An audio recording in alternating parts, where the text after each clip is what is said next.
saya ingin setiap pembahasan kita dipahami ya. Saya tidak menyukai kalau datang melihat tapi nggak paham gitu. Ya, dengar tapi nggak paham. Saya tidak ingin satupun keluar dari sini kecuali paham. Ya. Ibu paham? Paham Ustaz. Pada pamitnya silahkan. Apa yang ibu pahami? Doa. Ya. Dah. Nah, sekarang masuk bagian kedua. Bismillah. Kalau sudah mengerti yang tadi, persoalannya adalah bagaimana cara kita memohon kepada Allah. Itu dia. Bagaimana cara kita meminta? Kata Allah, kamu kalau punya masalah, minta. Ya Allah, caranya bagaimana? Karena sesuatu yang dikerjakan tanpa ilmu dan tidak tahu caranya, itu bisa keliru. Hidup itu menyembah Allah tidak cukup dengan iman, Bu. Mesti pakai ilmu. Iman saja sekalipun kuat tanpa ilmu, itu bisa salah. Kuat ingin mendekat kepada Allah. Ya Allah, aku ingin ibadah, aku ingin ibadah. Kuat. Saya punya kawan dulu di pesantren. Tahun kedua, dia sudah berubah. Ya, tadinya orang tuanya melihat anaknya Masya Allah, tiba-tiba ada perubahan. Senang ibadah, Bu. Malam-malam dia bangun. Ini kisah nyata, saya alami sendiri. Masya Allah, saya senang sekali. Kita saling doakan, dia bangun malam tahajud. Bangun jam 2, Anda bayangkan. Yang sebelumnya menjelang subuh atau apa. Ini malam Jumat lagi, malam libur. Malam libur biasanya santri itu kebanyakan ada yang keluar, ada yang main, ada yang macam-macam. Ini dia malam tahajud. Jam 2 bangun. Saya bahagia sekali. Udah bangun, sholat, selesai. Cuman pas waktu mau subuh, kok saya lihat tidur. Saya bangunkan kan. Fulan, bangun. Oh iya, kata iya. Oh mungkin nanti mau nyusul. Saya pikir istirahat dulu. Saya ke masjid lah. Udah ke masjid, dah selesai. Kita diskusi di masjid, selesai. Semua pulang saya jam 7. Saya lihat masih tidur juga. Barangkali dia sudah tadi sholat mungkin di kamar, nggak sempat ke masjid karena capek. Tapi saya lihat kok posisinya nggak berubah. Di situ juga. Akhirnya setengah jam saya tunggu, saya bangunkan. Bangun. Bangun. Kenapa Adi katanya? Saya kira antum belum sholat subuh ya. Adi gimana sih? Kan udah saya jama dengan tahajud tadi. Udah saya jama dengan tahajud. Jadi memang kekuatan imannya lagi tinggi, cuman ilmunya kosong. Ini yang bahaya. Besok-besok kalau orang kayak gini sholat subuh bisa 4 rakaat. Ya. Karena itu berdoa penting, cuma kita mesti tahu caranya. Yuk kita mulai bagian pertama. Quran surah kedua ayat 186. Paling kiri sebelah bawah. Sudah? Wa idza sa'alaka ibadi anni fa inni qarib. Fokus. Kata Allah, kalau hamba-hambaku Muhammad SAW bertanya kepadamu, minta petunjuk untuk mencari-cari aku. Tuh Bu, coba lihat. Ayat doa dibuka lagi dengan kalimat hamba. Untuk menegaskan status kita. Jadi kalau ditanya, kita siapa di hadapan Allah? Makanya gak usah sombong. Jangan sombong, karena kita cuma hamba. Karena itu ketika Korun sombong, Korun itu manusia terkaya yang pernah hidup di bumi. Hartanya Bu, ini saya kasih bocoran sedikit, kunci berangkasnya saja, kemana-mana itu suka dibawa, dipikul paling sedikitnya 8 bodyguard, cuman bawa kunci berangkas saja begini. Di Korun pengen ngasih tahu, kalau ada yang pengen nyuri di tempat saya silahkan aja, ini aja bodyguard saya ngangkat kuncinya susah. Korun. Jadi kalau Anda tidak sekaya Korun, jangan ikutan sombong, telat. Telat, gak ada kerjaan. Sudah ada yang lebih kaya. Ya. Dan apa yang terjadi? Fakhosabna kata Allah, kami telan.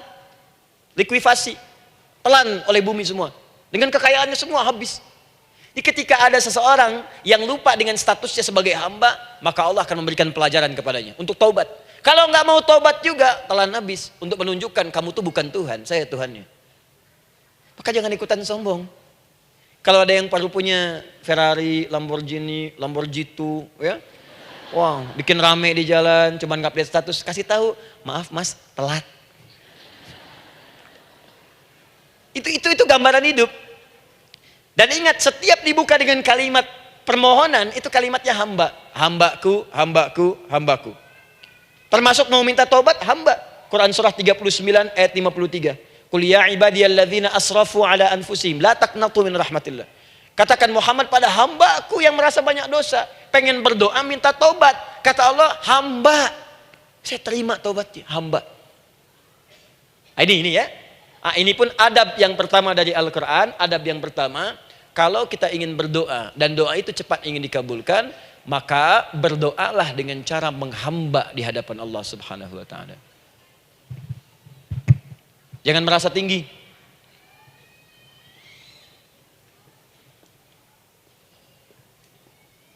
Saya turunkan caranya. Bagaimana cara menghamba itu dengan cara yang baik? Fokus. Wa idza sa'alaka 'ibadi 'anni, Muhammad SAW, jika ada hamba-hambaku bertanya padamu tentangku, ingin mencari-cari aku. Masya Allah, ibu maaf ya, biasanya kan kalau orang mencari Allah, ingin mendekat kepada Allah, entah itu datang ke masjid, bangun malam, biasanya motifnya cuma dua. Satu, ada kebutuhan, pengen berdoa, terus dekat sama Allah. Besok mau arisan, malamnya tahajud. Anak mau ujian, baru puasa, kan? Suami ada proyek, nah, baru baca Quran, kan? Terus itu biasa itu. Biasa, jadi fitrah bu. Tumben jeng tahajud, fitrah. Itu biasa itu. Ya. Yang kedua, taubat dari maksiat. Taubat. Seorang taubat ke masjid, bangun malam, doa, itu biasa. Jadi kalau ada seperti itu tandanya kita hamba normal manusia. Fa inni qarib, kata Allah, katakan Muhammad SAW, katakan kepadanya, janganlah mencari, aku dekat. Dekat, jangan mencari, aku dekat. Jadi bu, ketika kita butuh Allah, langsung dijawab oleh Allah. Kamu mau apa? Aku dekat. Itu secara psikologi memberikan ketenangan yang paling dalam. Saya belum datang di sini sampai jam 8. Ibu tanya panitia, ustadznya mana sih? Ukti, ustadznya mana? Jawaban pertama misalnya, ini belum jelas nih ustadznya. Gak ada kabar. Yang kedua mengatakan, tenang saja, ustadz sudah dekat. Maka yang kedua itu lebih menenangkan kepada kita. Ketika ibu mencari, ya Allah, saya sedang ada masalah, langsung dijawab oleh Allah. Tenang, aku dekat denganmu. Mau minta apa?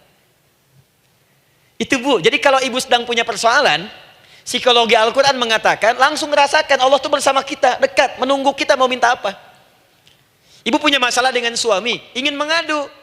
Lu kata Allah, saya dekat, kamu kenapa? Ada masalah apa? Ayo minta, ayo cerita. Mohon. Ibu punya masalah dengan anak. Ibu punya masalah dengan tetangga, di pekerjaan, kehidupan sosial. Kata Allah, saya dekat. Nah perasaan itu hadirkan dalam jiwa kita. Ini sekarang jarang didapatkan. Jadi kalau ada masalah itu, hal pertama yang dilakukan itu belum ingat Allah itu masalahnya. Di kebanyakan manusia itu kalau punya masalah, selalu ingin yang pertama itu solusinya. Bukan Allahnya. Kan pemilik solusinya Allah. Jadi kalau kita ingat pada yang memiliki, maka apapun yang kita minta akan diberikan. Bahkan ada orang yang saking ingatnya dengan Allah, sebelum minta sudah dikabulkan. Itu yang dahsyat. Nah, sekarang setelah kita paham tentang kedekatan ini, kemudian kita praktekkan. Jadi bu ya, maaf ya, ketika ibu punya masalah apapun, yang pertama diingat Allah.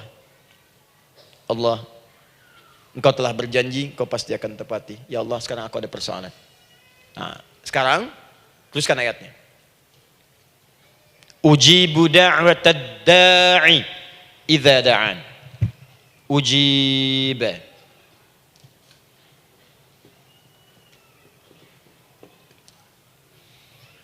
Ujibu da'watad da'i idza da'an. Aku pasti akan menjawab, mengabulkan setiap doa hambaku jika dia bermohon kepadaku. Saya ingin ajarkan sedikit di gramatikal bahasa Arab. Ujib itu disebut dengan fi'il mudhari namanya. Saya kasih rumus cepat bu ya. Insya Allah kalau ibu fokus dengan rumus ini, ibu nanti bisa memahami Al-Quran dengan baik. Saya kasih satu kalimat. Hafalkan baik-baik. Ini gampang kok. Anita. Ya, Anita. Sudah? Anita. Baik. Hamzah, nun, ya, ta. Satukan Anita. Kalau di dalam kalimat ibu baca Al-Quran, di depannya ada huruf hamzah ini, atau nun, atau ya, atau ta, maka itu rumus mudhari namanya. Nggak usah dihafalkan mudhari'nya. Ya, nggak usah dihafalkan sampai bikin misalnya satu ungkapan, Anita istrinya Pak Mudhari. Nggak usah, nggak ada kerjaan. Ya, nggak usah dihafal. Saya hanya ingin tunjukkan pemahaman. Kalau ada bentuk seperti ini punya 3 makna. Kalau dalam bahasa Inggris itu disebut present, ya, continuous, dan future. Present, continuous, and future. Sekarang, terus, sampai kapanpun. Sekarang, terus berlangsung, continuous, and future, sampai kapanpun di masa depan. Ini bentuknya disingkat dengan rumus ini, Anita. Di dalam konteks pengabulan doa, kata Allah, ketika saya akan kabulkan, kalau kamu punya masalah, kamu berdoa, saya akan kabulkan. Nah, kalimat Allah saya akan kabulkan ini, bentuknya menggunakan mudhari. Ada hamzah di depannya, ujib. Artinya apa? Kalau ibu sekarang berdoa, saya akan kabulkan, kata Allah. Terus kamu berdoa, saya akan jawab. Nanti pun punya masalah di masa depan, kamu berdoa, saya jawab juga. Jadi artinya, tidak ada doa yang sia-sia. Semua doa, ingat, sepanjang kita butuhkan, pasti Allah berikan. Doa itu, sepanjang kita butuhkan, pasti akan dijawab.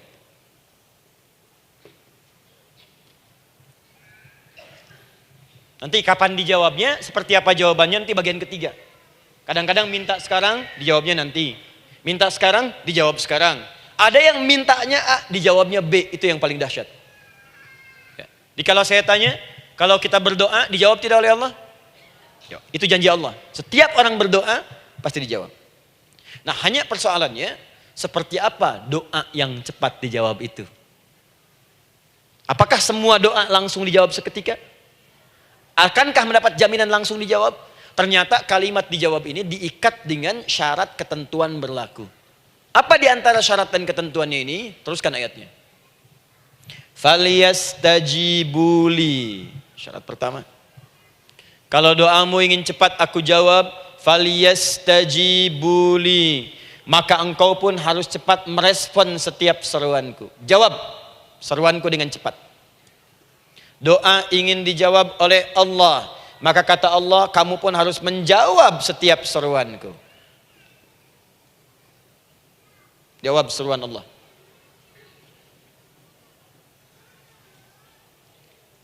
Ayo respon, adil. Maunya dapat gaji aja, kerja nggak mau. Ya?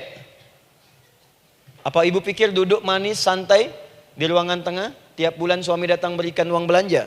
Belum tentu. Kalau sikap tidak bagus, ya interaksi tidak mulia, maka belum tentu itu didapatkan. Maka syarat pertama kata Allah, kalau doamu ingin cepat aku jawab, maka setiap aku seru, cepatlah engkau kemudian kerjakan dan jawab itu. Jadi ternyata seruan Allah itu terkait berkelindan dengan pengabulan doa. Jadi ketika ibu diseru oleh Allah, diminta diperintahkan sesuatu oleh Allah, sebetulnya itu kunci untuk mendapatkan jawaban doa kita, Bu. Dipanggil kita, ayo cepat datang ke sini, mau minta apa? Minta, saya kasih. Apa di antara kunci doa itu, Ustaz? Yuk kita lihat. Adalah jawaban dari seruan Allah. Apa di antara seruan Allah itu? Saya beri contoh satu misalnya. Allah perintahkan kita untuk sholat. Bahkan diseru, diingatkan 5 kali dalam sehari. Salat.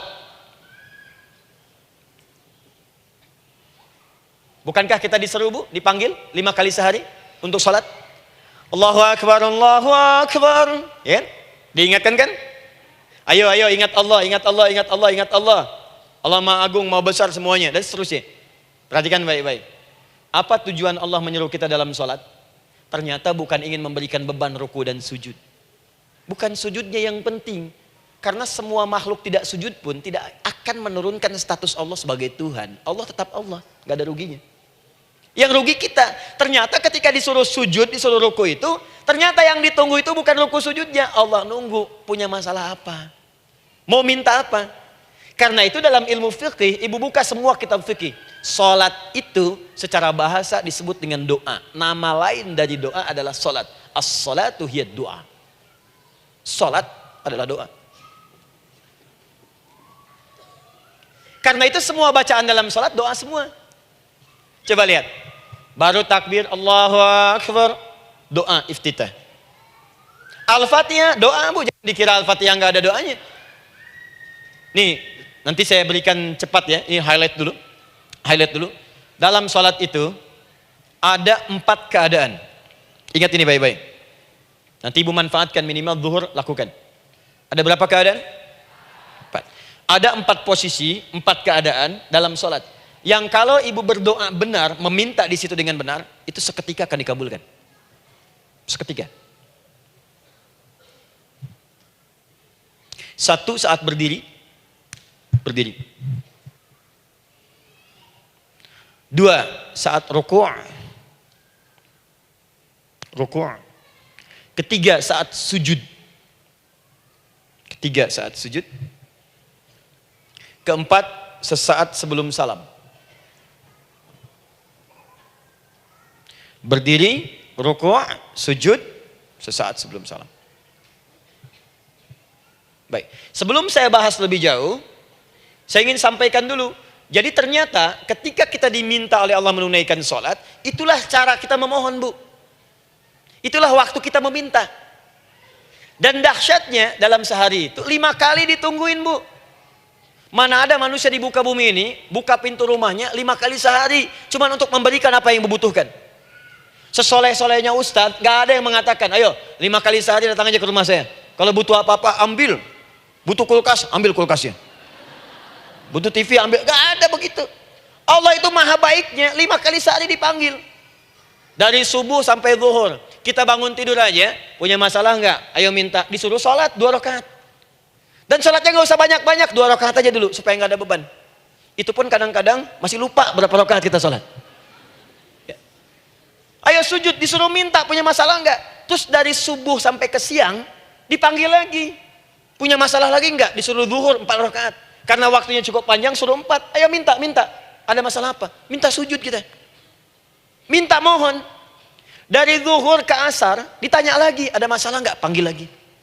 Ke maghrib sampai ke isya sebelum tidur, supaya tidurmu enak, masalah nggak ada, tenang, nikmat, nyaman istirahatnya. Ada masalah nggak? Disuruh sholat lagi. Jadi kalau orang paham sholat itu kunci kebahagiaan, dia akan senang menunaikan sholat. Makanya ketika ibu bertanya, kenapa saya sholat? Dijawab oleh muadzin, hayya 'alas shalah, ayo sholat. Kenapa sih sholat? Hayya 'alal falah. Yuk bahagia. Ayo tenang. Yuk dapatkan apa yang kamu inginkan. Falah. Jadi kalau orang paham sholat itu menyelesaikan persoalan, tentu orang akan berbondong-bondong semangat untuk menunaikan sholat. Cuman sayang segelintir orang itu menilai sholat sebagai beban. Jadi sebagai kewajiban beban saja, makanya sholatnya nggak nikmat. Karak tadi duhur, ayeuna asar deui. Tuh. Ya bagaimana doanya bisa dijawab? Anda datang pada orang, tapi datangnya dengan marah-marah. Datangnya dengan mencelanya. Ya bagaimana dia bisa memberikan kebutuhan Anda? Anda datang pada Allah dengan niat yang tidak ikhlas. Setelah itu kemudian menggunjingkannya, bagaimana bisa dijawab? Tuntutan tinggi. Tapi datang tidak membawa prestasi, ya bagaimana bisa diberi? Catat tuh, bikin status. Paham ya? Nah ini bagian pertama. Jadi cara pertama, respon kata Allah, seruan Allah. Rumus pertama sholat. Nah sekarang